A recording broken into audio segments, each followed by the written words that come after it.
Hello guys, current affairs funda में आप सभी का स्वागत है। मैं हूं आपके साथ अभिषेक शर्मा और आज की इस वीडियो सेशन में हम 19 मार्च तक के सभी इंपॉर्टेंट करंट अफेयर्स कवर करने वाले हैं। हमेशा की तरह आप इस वीडियो को अंत तक जरूर देखिएगा, आज भी आपको काफ़ी कुछ जानने के लिए मिलेगा। साथ ही गाइस, इस सेशन को शुरू करने से पहले आप सभी को बताना चाहूँगा यदि आप हमारी daily current affairs PDF, weekly PDF, monthly PDF और हर महीने के banking and economic awareness PDF चाहते हैं तो करंट अफेयर्स फंडा का 1 ईयर मेंबरशिप प्लान आप ज्वाइन कर सकते हैं, जिसका लिंक आपको वीडियो के डिस्क्रिप्शन में या फिर फर्स्ट कमेंट में मिल जाएगा। आपको बता दें, इस 1 ईयर मेंबरशिप प्लान के तहत जितना भी हमारा पीडीएफ कंटेंट है वो हम आपको 1 साल तक के लिए प्रोवाइड कराते हैं, जिसे आप डाउनलोड कर सकते हैं, प्रिंट आउट भी निकलवा सकते हैं। कोई भी आपका एग्जाम हो, बैंकिंग, एसएससी, रेलवे या स्टेट पीसीएस, जहाँ पर भी जनरल अवेयरनेस या करंट अफेयर्स पूछे जाते हैं, सभी एग्जाम्स के लिए हमारा पीडीएफ कंटेंट काफ़ी यूज़फुल है। और आपको बता दें, इस 1 ईयर मेंबरशिप प्लान के तहत हम आपको कैटेगरी वाइज क्विज भी प्रोवाइड कराते हैं, जैसे कि schemes, MOU, submit, economy, sports, book and author, defence, science and technology, banking, appointment और भी कई कैटेगरीज में क्विज आपके लिए अवेलेबल हैं इस 1 ईयर मेंबरशिप प्लान के तहत। तो एक बार यदि आप करंट अफेयर्स पढ़ लेते हैं, उसके बाद इन क्विज को अटैम्प्ट करते हैं, तो आपका करंट अफेयर सेक्शन काफ़ी स्ट्रॉन्ग बन जाएगा। तो लिंक आपको वीडियो के डिस्क्रिप्शन में या फिर फर्स्ट कमेंट में मिल जाएगा। कोई भी अगर आपका डाउट है हमारे इस पीडीएफ कोर्स संबंधित तो आप कमेंट बॉक्स में अवश्य लिखिएगा। चलिए फिर करते हैं शुरुआत इस वीडियो सेशन की। हमेशा की तरह सबसे पहले आज का क्वेश्चन देख लेते हैं, इसका आंसर आपको भी कमेंट बॉक्स में करना है। ज्ञानेश कुमार और निम्नलिखित में से किसे चुनाव आयुक्त नियुक्त किया गया है? पूछना है कि retired bureaucrats Gyanesh Kumar and who among the following have been appointed election commissioners. Options देखते हैं, उत्पल कुमार सिंह, अनूप चंद्र पांडे, सुखबीर सिंह संधू या फिर सुधीर कुमार गंगाधर राहत। तो जल्दी से आप आंसर कर दीजिए, फिर हम आगे बढ़ते हैं। और इसी तरह क्वेश्चन यदि आप प्रैक्टिस करना चाहते हैं तो हमें टेलीग्राम पर जरूर ज्वाइन करें। करंट अफेयर्स फंडा नाम से हमारा टेलीग्राम चैनल है।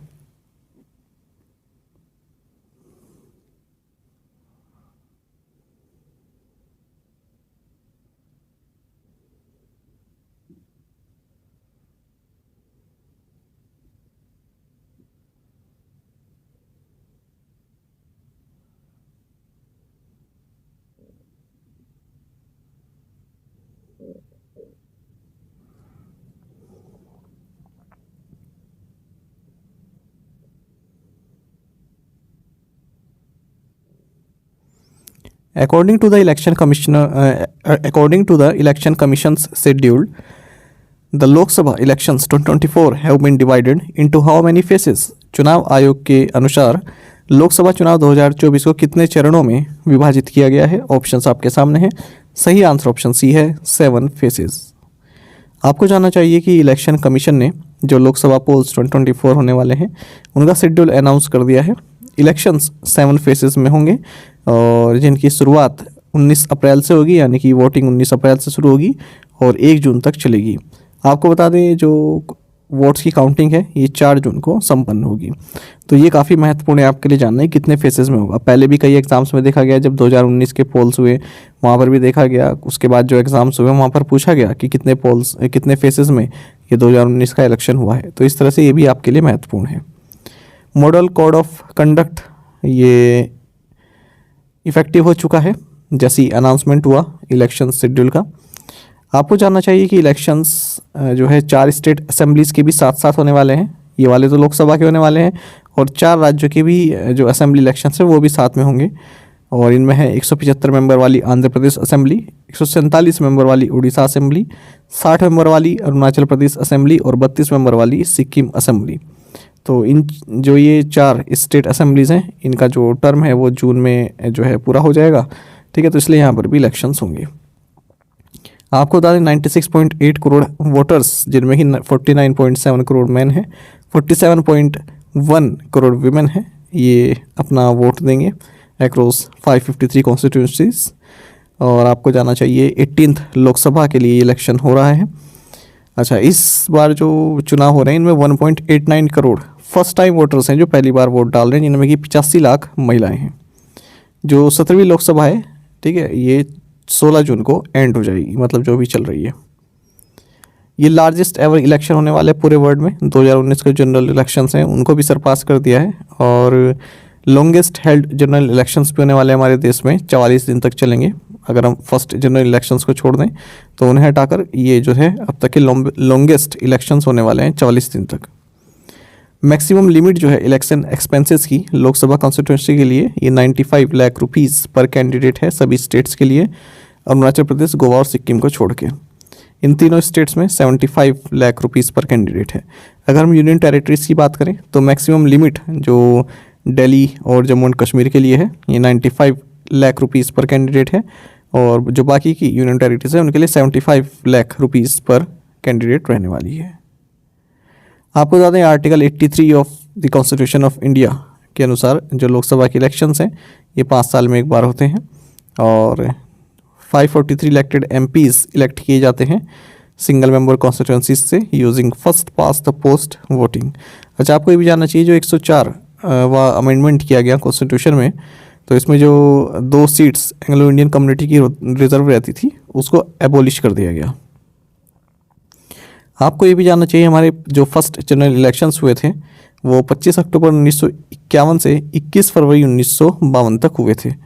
ये फैक्ट पूछा गया था, अभी जो CSIR का एग्ज़ाम हुआ था उनमें पूछा गया था ये फैक्ट, ठीक है। और आपको बता दें इसमें जो वोटर्स हैं 489 मेंबर्स को इलेक्ट किया था फर्स्ट लोकसभा के लिए। What is India's rank on UN human development index 2022? संयुक्त राष्ट्र मानव विकास सूचकांक पर भारत की रैंक क्या है? मोस्ट इंपॉर्टेंट क्वेश्चन है और यहाँ से तो क्वेश्चन बनेगा ही बनेगा, आप सभी वाकिफ़ हैं इस बात से। सही आंसर ऑप्शन बी है 134। देखिए इंडिया की जो रैंकिंग है United Nations human development index में 2022 में अगर हम बात करें तो 2021 के कंपेयर में एक पायदान जो है सुधरी है। तो हम 2022 की अगर हम बात करते हैं तो 193 कंट्रीज़ में 134वीं रैंक भारत की है, और अगर हम 2021 में बात करें तो 21 से 91 कंट्रीज़ में 135वीं रैंक भारत की थी। ऐसा कहा है United Nations Development Programme UNDP की report breaking the gridlock reimagining cooperation in a polarised world. Bharat की जो HDI वैल्यू है 0.644 है और भारत को मीडियम ह्यूमन डेवलपमेंट कैटेगरी में रखा गया है। 1990 से 2022 की अगर हम बात करें तो भारत की जो HDI वैल्यू है ह्यूमन डेवलपमेंट इंडेक्स वैल्यू है वो 48.4% तक बढ़ी है। जहाँ 1990 में 0.434 थी वहीं 2022 में 0.644 रही है। आपको जानना चाहिए 2022 में इंडिया के जो इम्प्रूवमेंट देखा गया है HDI इंडिकेटर्स में। देखिए HDI के जो इंडिकेटर्स हैं वो 3 हैं, एक तो है लाइफ एक्सपेक्टेंसी, दूसरा है एजुकेशन, तीसरा है gross national income per capita. ये इंडिकेटर्स पूछे जाते हैं एग्जाम्स में। तो जो भारत की लाइफ एक्सपेक्टेंसी है ये 67.2 से बढ़कर 67.7 ईयर्स हो गई है। एक्सपेक्टेड ईयर्स ऑफ स्कूलिंग ये 12.6 पहुंच गई है। मीन ईयर्स ऑफ स्कूलिंग ये 6.57 पहुंच गई है। वहीं GNI पर कैपिटा ये 6,542 US डॉलर से बढ़कर 6,951 US डॉलर पहुंच गई है। अगर हम भारत का कंपेयर करें आसपास के देशों से तो श्रीलंका भारत से काफ़ी आगे है, 78 इसकी रैंक है। चाइना की 75 है और दोनों ही देशों को हाई ह्यूमन डेवलपमेंट कैटेगरी में रखा गया है। केवल ये दोनों ही नहीं, भूटान भी भारत से आगे 125वीं रैंक पर, बांग्लादेश भी भारत से आगे 129वीं रैंक पर। लेकिन भारत, भूटान और बांग्लादेश इनको मीडियम ह्यूमन डेवलपमेंट कैटेगरी में रखा गया है। भारत से नीचे नेपाल और पाकिस्तान है। नेपाल 146 और पाकिस्तान 164। अगर हम बात करें नंबर 1 रैंक पर स्विट्ज़रलैंड है 0.967 स्कोर के साथ। उसके बाद फिर Norway, Iceland, Hong Kong, Denmark, Sweden, Germany, Ireland, Singapore और ऑस्ट्रेलिया आते हैं टॉप 10 की अगर हम बात करते हैं। सोमालिया लास्ट पर है 193। इसमें आप ये याद रखिएगा, एक तो सिंगापुर, एक हांगकांग, ठीक है, जो एशिया रीजन से आते हैं। अगर हम जेंडर इनइक्वालिटी इंडेक्स 2022 की बात करें, ये भी इसी का हिस्सा है। यहाँ पर भारत 193 कंट्रीज़ में 108वें नंबर पर है और भारत का स्कोर है 0.437। और अगर हम 2021 में बात करें तो भारत की रैंक 122वीं थी। हमारे देश का जो जेंडर इनइक्वालिटी इंडेक्स है ये ग्लोबल एवरेज से बेहतर है। ग्लोबल एवरेज 0.462 का है, वहीं साउथ एशियन एवरेज 0.478 का है, तो हमारा बेहतर है 0.437।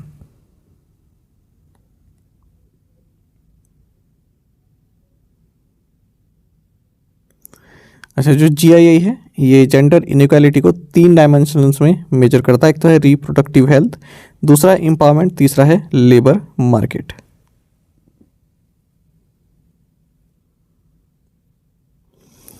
देखिए इंडिया जो है, इंडिया में एक ये दिक्कत है कि जेंडर गैप काफ़ी है, ठीक है। अगर हम लेबर फोर्स पार्टिसिपेशन रेट की बात करें तो 47.8% डिफरेंस देखा गया है between women and man. India का जो एडोलसेंट बर्थ रेट है 2022 में 16.3 रहा, ठीक है, 17.1 2021 में था। अच्छा, एसडीआई में जो इंडिया का लॉस होता है इनइक्वालिटी के कारण वो 31.1% है। साउथ एशिया का जो लॉस है एसडीआई में ड्यू टू इनइक्वालिटी ये हाईएस्ट है पूरे वर्ल्ड में, उसके बाद फिर पैसिफिक में। अच्छा, यहाँ पर आप देख सकते हैं सोमालिया लास्ट पर है, फिर उससे ऊपर साउथ सूडान है। इसी तरह से मैंने यहाँ पर टॉप 10 कंट्रीज़ भी शेयर की हुई है, ये देख सकते हैं आप। टेलीग्राम पर भी मैं इसको डाल दूंगा। तो इसमें जो पीसीएस टाइप के एग्ज़ाम होते हैं ना, उनमें ये पूछ लेते हैं, 4 कंट्रीज देते हैं कि एसडीआई के हिसाब से सही क्रम में लिखो, ठीक है। तो आपको लिखना पड़ेगा कि स्विट्ज़रलैंड पहले है, फिर नॉर्वे है, आइसलैंड, इस तरह से जो है आगे पीछे देश आपको दे देंगे, उनको आपको सही अरेंज करना पड़ता है। चलिए आगे बढ़ते हैं। When will the beta version of the T+0 settlement be launched by the SEBI? SEBI द्वारा T+0 सेटलमेंट का बीटा संस्करण कब लॉन्च किया जाएगा? सही आंसर ऑप्शन सी है 28 मार्च 2024। देखिए, मार्केट में लिक्विडिटी को इंक्रीज करने के उद्देश्य से जो कैपिटल मार्केट्स रेगुलेटर है यानी कि securities and exchange board of India SEBI, ये T+0 सेटलमेंट का जो बीटा वर्जन है उसको लॉन्च करेगा ऑप्शनल बेसिस पर 28 मार्च 2024 से। T+0 सेटलमेंट का मतलब क्या है? आपने आज ट्रांजैक्शन की, मान लीजिए आपने किसी कंपनी के स्टॉक के शेयर खरीदे, ठीक है, 100 शेयर आपने खरीद लिए और ट्रांजैक्शन हो गई, तो वो आपको उसी दिन आपके पास जो है शेयर की ओनरशिप आ जाएगी, ठीक है। अब तक क्या था, T+1 था, यानी कि ट्रांजैक्शन के एक दिन बाद आपके पास आते थे, ठीक है। अब T+0 यानी कि सेम डे आपके पास ओनरशिप आ जाएगी। T का मतलब होता है ट्रांजैक्शन डेट। 2002 में सेबी ने जो सेटलमेंट पीरियड था ये T+5 से घटाकर T+3 कर दिया था। 2003 में T+2 कर दिया था। 2021 में T+1 कर दिया था। सेबी चीफ माधवी पुरी बूच है। Which state has become the first Indian state to buy land in Kashmir? Kashmir में जमीन खरीदने वाला पहला भारतीय राज्य कौन बन गया है? सही आंसर ऑप्शन सी है महाराष्ट्र। आपको जानना चाहिए महाराष्ट्र जो है जम्मू एंड कश्मीर में ज़मीन खरीदने वाला पहला राज्य बन गया है टूरिस्ट और ऑफिशियल्स के लिए, और इस फैसिलिटी का नाम दिया गया है महाराष्ट्र भवन। ये बुदगांव नियर श्रीनगर में मौजूद रहेगा। आपको जानना चाहिए जब जम्मू एंड कश्मीर का जो स्पेशल स्टेटस है जब वो रिवॉक नहीं किया गया था 2019 से पहले, तब जो लैंड परचेज यहाँ पर होनी थी वो रिस्ट्रिक्टेड थी, केवल परमानेंट रेजिडेंट ही यहाँ पर लैंड बाय कर सकते थे। हालांकि गवर्नमेंट जो है वो इंडस्ट्रीज़ को या फिर जो आउटसाइड पीपल हैं उनको जो है 99 ईयर्स तक की लीज पर दे सकती थी ज़मीन। आपको महाराष्ट्र से संबंधित एक और न्यूज़ जाननी चाहिए कि महाराष्ट्र कैबिनेट ने हाल ही में अहमदनगर डिस्ट्रिक्ट को अहिल्यानगर का नाम दे दिया है। अहिल्यानगर आप सभी जानते हैं 18th century Maratha queen Ahilya Bai Holkar के नाम पर रखा गया है। इससे पहले जो महाराष्ट्र गवर्नमेंट है जिसे महायुति गवर्नमेंट कहते हैं, इन्होंने औरंगाबाद डिस्ट्रिक्ट को छत्रपति संभाजी नगर और उस्मानाबाद को धाराशिव नाम दिया है। According to Fitch ratings what is India's revised growth forecast for the next financial year यानी कि 25। फिच रेटिंग के अनुसार अगले वित्त वर्ष के लिए भारत का संशोधित विकास पूर्वानुमान क्या है? सही आंसर ऑप्शन सी है 7%। देखिए, global rating agency Fitch rating ने इंडिया की जो ग्लोबल फोरकास्ट है अगले फाइनेंशियल ईयर 25 के लिए वो 7% कर दी है, और इससे पहले 6.5% उन्होंने बताई थी। तो करंट फाइनेंशियल ईयर में ग्रोथ बताई इन्होंने 7.8%, यानी कि जो भी ये फाइनेंशियल ईयर 24 चल रहा है इसमें 7.8% बताई है, जबकि गवर्नमेंट ने 7.6% बताई हुई है। Which countries conducted the joint naval exercise named Sea Security Belt 2024? Sea Security Belt 2024 नामक संयुक्त नौसैनिक अभ्यास किन देशों ने आयोजित किया? सही answer option A China, Iran and Russia.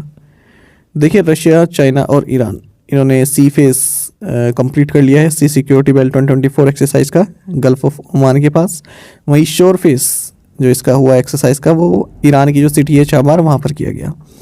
6th addition रहा इस एक्सरसाइज का, 2018 में शुरू हुआ था, और ऑब्जर्वर कंट्रीज भी रही Pakistan, Kazakhstan, Azerbaijan, Oman, India और साउथ अफ्रीका।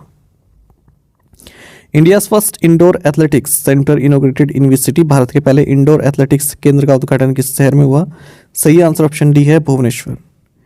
देखिए, चीफ मिनिस्टर जो है उड़ीसा के नवीन पटनायक, इन्होंने इंडिया का फर्स्ट इंडोर एथलेटिक्स सेंटर को कलिंगा स्टेडियम भुवनेश्वर उड़ीसा में इनोग्रेट किया है। इंडोर एथलेटिक स्टैंड्स ये इंडिया जो ये इंडोर एथलेटिक्स सेंटर है ये इंडिया का फर्स्ट इस तरह का स्टेडियम बनाया गया है या सेंटर बनाया गया है जहाँ पर indoor continental and regional championship को होस्ट किया जा सकता है। What is India's rank on the DHL Global Connectedness 2023 index? DHL Global Connectedness 2023 index पर भारत की रैंक क्या है? सही आंसर ऑप्शन सी है 62। देखिए हाल ही में DHL ग्लोबल कनेक्टेडनेस रिपोर्ट 2024 जारी की गई है। इसमें भारत की रैंक 62 है, यानी कि ग्लोबल जो DHL ग्लोबल कनेक्टेडनेस 2023 इंडेक्स में भारत की रैंक 62 है।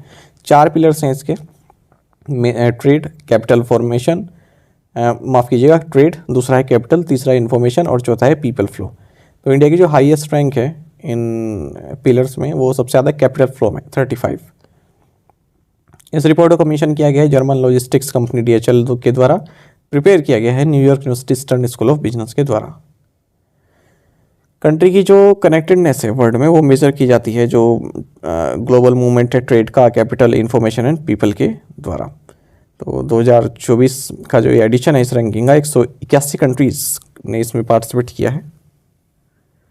Singapore most globally connected country है, उसके बाद नीदरलैंड से फिर आयरलैंड है। और अगर हम रीजन की बात करें, वर्ल्ड का जो मोस्ट ग्लोबली कनेक्टेड रीजन है वो यूरोप है, फिर नॉर्थ अमेरिका, फिर Middle East and North America. Which company has tied up with the Election Commission of India to prevent spread of false information? गलत सूचना के प्रसार को रोकने के लिए किस कंपनी ने भारत के चुनाव आयोग के साथ समझौता किया है? सही आंसर ऑप्शन भी है गूगल। देखिए Alphabet Inc on Google, Alphabet की जो कंपनी है गूगल, इन्होंने हाल ही में इलेक्शन कमीशन ऑफ इंडिया के साथ हाथ मिला है ताकि जो फॉल्स इन्फॉर्मेशन है, ठीक है, उनको फैलने से बचाया जा सके और ऑथोराइज्ड कंटेंट को प्रमोट किया जा सके और AI का यूज़ किया जा सके डेटा संबंधित जो भी कार्य है उसके लिए। साथ ही गूगल जो शक्ति है, जो कि न्यूज़ पब्लिशर्स और फैक्ट चेकर्स का एक कंसोर्टियम है, उसको शक्ति नाम दिया गया है, इसके साथ भी मिलकर कार्य कर रहा है ताकि मिस इन्फॉर्मेशन, डीप फेक, इन सभी से बचा जा सके। Which company completed India's largest solar and battery energy storage system project in Rajnandgaon Chhattisgarh? किस कंपनी ने राजनांदगांव छत्तीसगढ़ में भारत की सबसे बड़ी सौर और बैटरी ऊर्जा भंडारण प्रणाली परियोजना पूरी की? सही आंसर ऑप्शन डी है Tata power solar systems limited.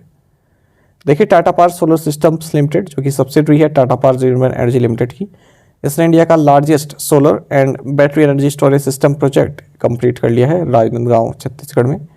इसमें 100 मेगावाट सोलर प्रोजेक्ट है और 120 मेगावाट और utility scale battery energy storage system है। What was the share of private sector banks in total deposits as of December 2023? दिसंबर 2023 तक कुल जमा में निजी क्षेत्र के बैंकों की हिस्सेदारी कितनी थी? सही आंसर ऑप्शन भी है 34%। देखिए अगर हम दिसंबर 2023 तक बात करें, जो टोटल डिपॉजिट है बैंकिंग सिस्टम में, उसमें जो प्राइवेट सेक्टर बैंक का शेयर है वो 34% है, ठीक है। 2017-18 में 25% था। वहीं अगर हम पब्लिक सेक्टर बैंक्स के शेयर की बात करें तो ये 59% रह चुका है, जबकि 66% था ये 2017-18 में, ऐसा RBI डेटा ने बताया है। अच्छा, जो डिपॉजिट्स है प्राइवेट बैंक्स का, इसमें वृद्धि देखी गई 135% की और ये 68.4 ट्रिलियन रुपीज़ तक पहुंच गया दिसंबर 2023 में। मार्च 2018 में 29 ट्रिलियन रुपीज़ था। पब्लिक सेक्टर बैंक्स का जो डिपॉजिट है ये भी बढ़ा है 40% तक, 116.5 ट्रिलियन $, माफ़ कीजिएगा 116.5 ट्रिलियन रुपीज़ पहुँच गया दिसंबर एंड तक। Which Indian institute partner with Israel aerospace industries for applied research? किस भारतीय संस्थान ने अनुप्रयुक्त अनुसंधान के लिए इजराइल एरोस्पेस इंडस्ट्रीज के साथ भागीदारी की? सही आंसर ऑप्शन ए है IIT दिल्ली। देखिए Indian institute of technology Delhi IIT Delhi ने इजराइल एरोस्पेस इंडस्ट्रीज के साथ कोलैबोरेट किया है for applied research. The IAI-IIT CSR agreement demonstrates IAI's commitment to its corporate social responsibility in India. The cooperation includes cooperative projects, training and research consultancy. What is the name of the world's first fully autonomous AI software engineer launched by Cognition? Cognition द्वारा launch किए गए दुनिया के पहले पूर्ण स्वायत्त AI software engineer का नाम क्या है? सही आंसर ऑप्शन भी है डेविन। देखिए US बेस्ड AI लैब है Cognition, इन्होंने वर्ल्ड का first fully autonomous AI software engineer launch किया जिसका नाम है डेविन। तो ये कोड वगैरह भी लिख सकता है, ठीक है, और आपकी ऐप वगैरह को मॉडिफाई कर सकता है जो इंजीनियर करता है, और कई सारे टास्क कर सकता है, जैसे ऐप्स को बिल्ड कर सकता है, डिप्लॉय कर सकता है, कोई बग उसमें आए उसको फिक्स कर सकता है। How much stake of Viacom 18 media did Reliance Industries agree to buy from Paramount global.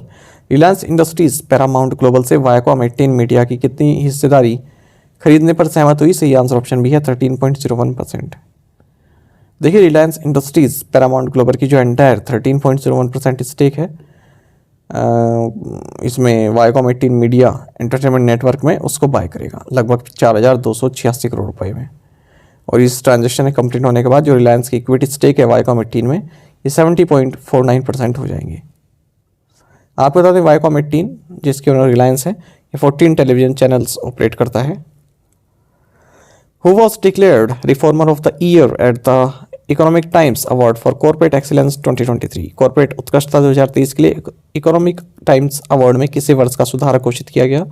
सही आंसर ऑप्शन बी है एस जयशंकर। देखिए economic times award for corporate excellence 2023 ये मुंबई में आयोजित किए गए। Union finance minister Nirmala Sitharaman इसमें गेस्ट ऑफ ऑनर रही हैं और जो विनर्स रहे अलग अलग कैटेगरीज में उनको सिलेक्ट किया गया 7 मेंबर जूरी के द्वारा जिसकी अध्यक्षता Tata sons chairman N Chandrasekaran द्वारा की गई। Reformer of the year S Jaishankar रहे। Company of the year state bank of India. Lifetime achievement award दिया गया एम नाइक जो कि चेयरमैन एमेटर्स एंड लॉर्ड्स एंड टर्बो के। Global Indian of the year Leena Nair CEO Chanel. Business leader of the year CK Venkataraman MD Titan. Entrepreneur of the year Ramesh Juneja chairman Mankind pharma और Rajeev Juneja VC and MD Mankind pharma. Business women of the year Hina Nagarajan CEO and MD ड्राइगो India और conscious corporate of the year HDFC bank. वहीं emerging company of the year Adani green energy limited. तो ये सभी awards दिए गए हैं। प्रीवियस असाइनमेंट क्वेश्चंस के आंसर देखेंगे। Neom is a new urban area being built in which country. Saudi Arabia. Which is the first state in India to have a uniform civil code. Uttarakhand. According to the World Bank data which nation had the highest rates of poverty in 2019। Burundi and South Sudan. The BJP encased electoral bonds worth rupees 6,060 crore, the highest among all parties.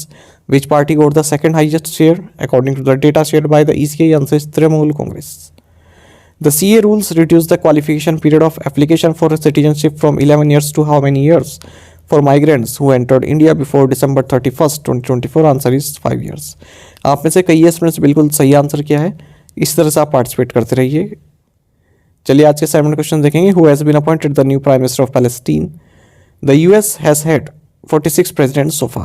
How many of them have been women? Which is the only state in India where a national register of citizens was compiled in 2019 on the directions of the Supreme Court?